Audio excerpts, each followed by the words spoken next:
Mr. Consul, thank you very much for permitting us to visit you in your office, take out a little time from your busy schedule to talk to us a little bit. Thank Many you for people coming. are very interested, of course, in meeting you. First of all, you are the Consul General of Israel in Florida and in other states in the United States, as well as in Puerto Rico. And there's a very large Jewish community in Miami, so therefore your presence here is most important. You know, I come from Venezuela, Mr. Consul, and I was there for many years, but unfortunately, notwithstanding the great relation that Venezuela had with Israel, in the year 2009, Venezuela broke relations with Israel.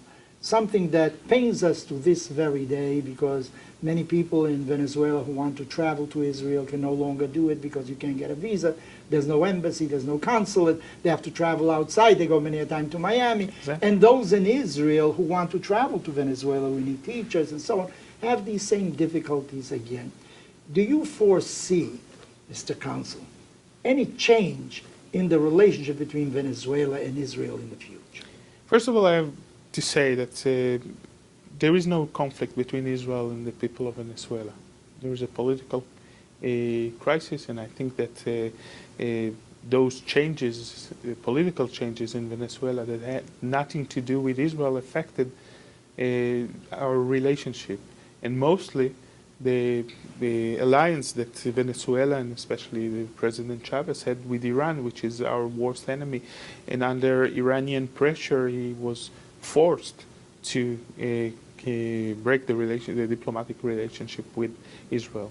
We still don't have any conflict with Venezuela, and if Venezuela that took the decision to cut the relationship will take a step back, we will be glad to have our friendship back, because there is really a long history of friendship between Israel and Venezuela. And it's since the diplomatic game or rules are very clear, if you take the decision, you have to take the decision back. And I have to say something very clear. The changes that affected Venezuela politically are also the reason of the crisis that Venezuela is living today. And Israel could have helped Venezuela a lot in this political, social, and economical crisis that is suffering. And unfortunately, we don't have a diplomatic relationship, so our help is going to other countries that we are very friendly to Israel. I just can mention the visit of the President of Honduras and the President of Guatemala in 2 weeks, just a couple of days ago, or a couple of weeks ago, to Israel.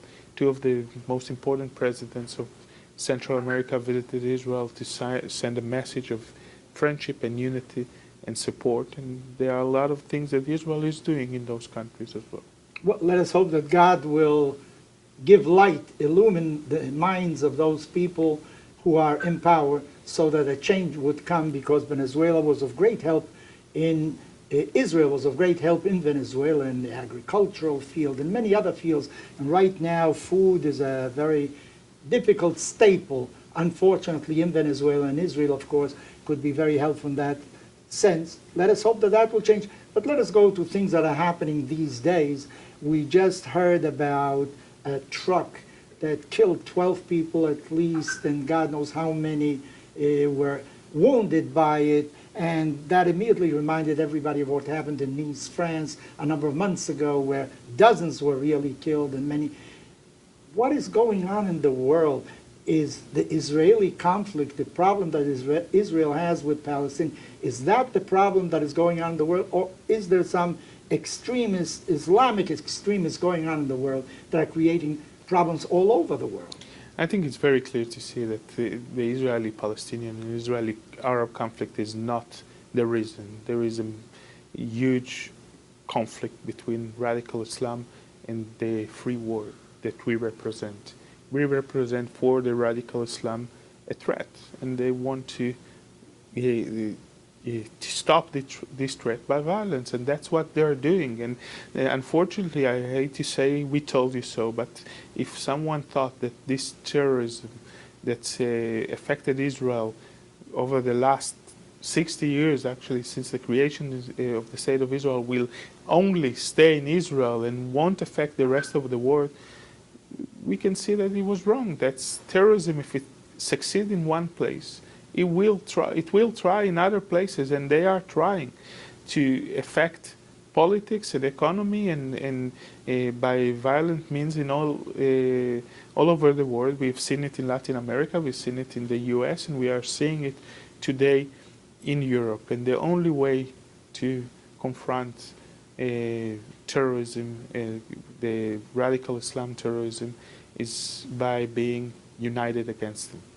And against it, and we should stand as a free world against radical Islam and put a stop to it. Many argue that actually most are peace-loving people. It's just a very small percentage that are confrontationalists and are terrorists, are willing to do everything to undermine the system of the world.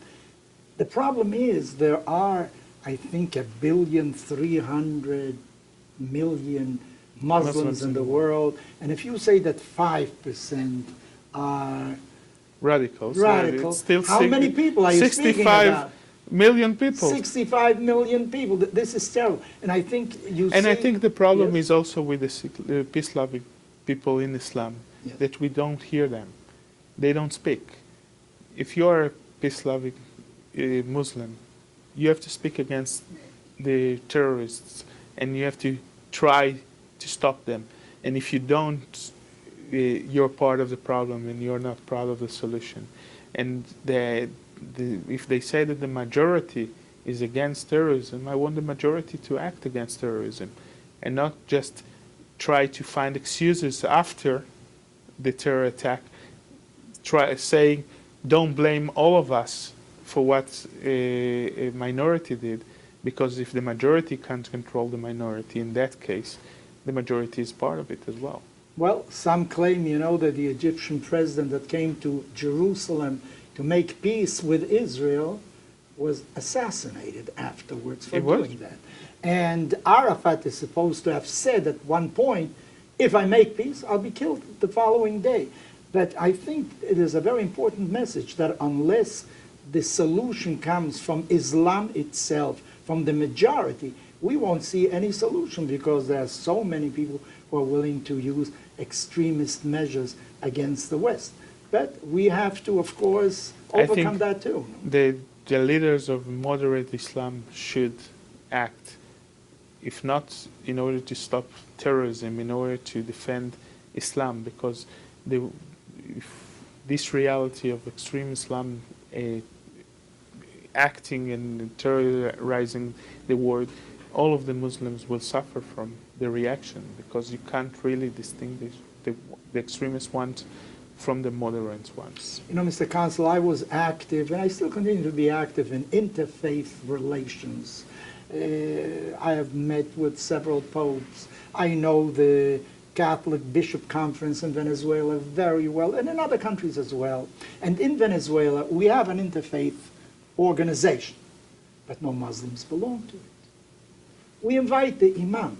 There are many, many Muslims, but somehow I feel that they themselves are afraid to participate, because then they will be singled out as somehow become westernized. But as you say, unless the solution comes from them, we won't have a solution, and the world is suffering thereby. Because we see the great conflicts in the world today. Where do you have sparks of war and so on? It's among the Muslim countries that things are going on. What's happening in Syria? How do you explain the indifference of the world?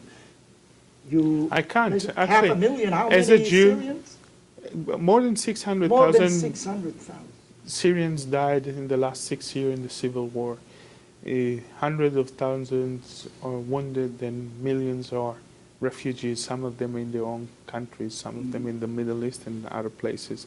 And I can't explain the indifference. Actually, as a Jew, as an Israeli, as a human being, I'm here to shout for the Syrian people. I think someone should do that. And I think that the genocide that is going on in Syria is a shame to all of us. because we cannot find a way to stop it, the violence and the murders. And we can't just sit and feel sorry for them without trying to do something. Israel is doing or trying to give humanitarian aid to the Syrians. We have opened a military hospital on the border, and we received thousands of wounded Syrians that came to the border, to the worst enemy, to Israel, to ask for help. And we gave it to them, and we saved the life of thousands of Syrians. But it's not enough. And it's not enough, and I really think that the free world should act and should stop the violence in Syria. And I just, a question that I have, where are all those civil rights NGOs and movements that are screaming for any house of any Palestinian that was demolished? And they don't do anything to save the life of not even one Syrian. Where are those flotillas that are going to the Gaza Strip to support the terror organization Hamas, and they are not going to save even one Syrian child from drowning, trying to escape a terrible future in Syria? This is, unfortunately, a very sad moment for humanity, where those things are going on in Syria and we have no answer to give them. We are after the Holocaust, and we know, the Jews, we know.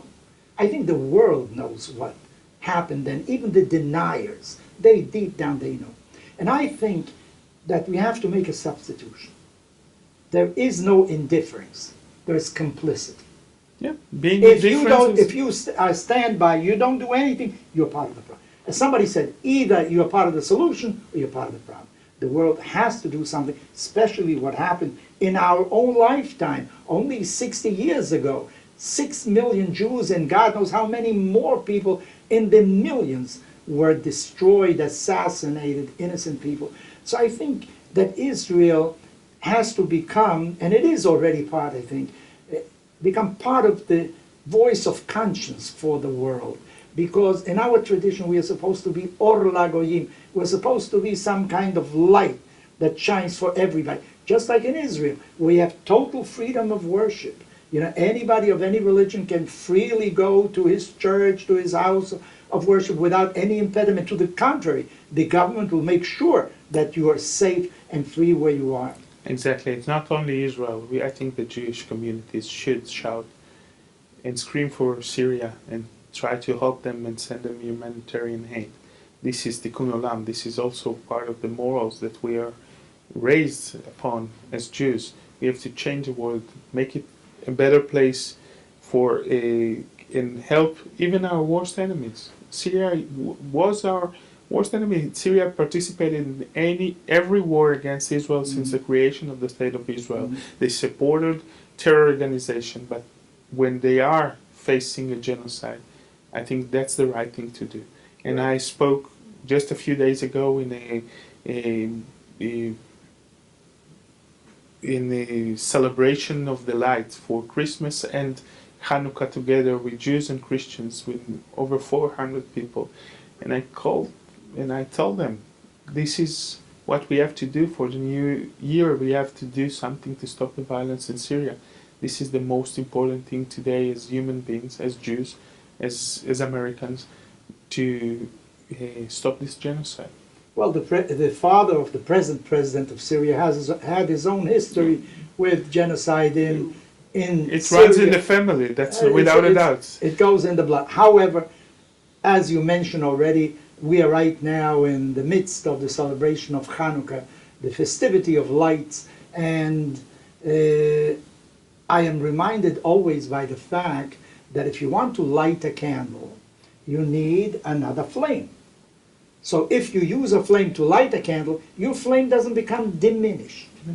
You know, you can still light 10 more, there's no limit to the candle. So maybe Hanukkah should be a call of conscience for our people, for the Jews throughout the world, and for everybody else, to do something for the world. Right now, the problem is in Syria, we should do as you say. So may the spirit of Hanukkah guide us all. Amen. Mr. Consul, I want to thank you very much for Thank giving you me so the much. opportunity for receiving me here in your office. It's a pleasure God to bless have you. Thank you so much. Happy Hanukkah, happy holidays, and have a wonderful 2017. I hope it will be a year of light and of peace. Amen.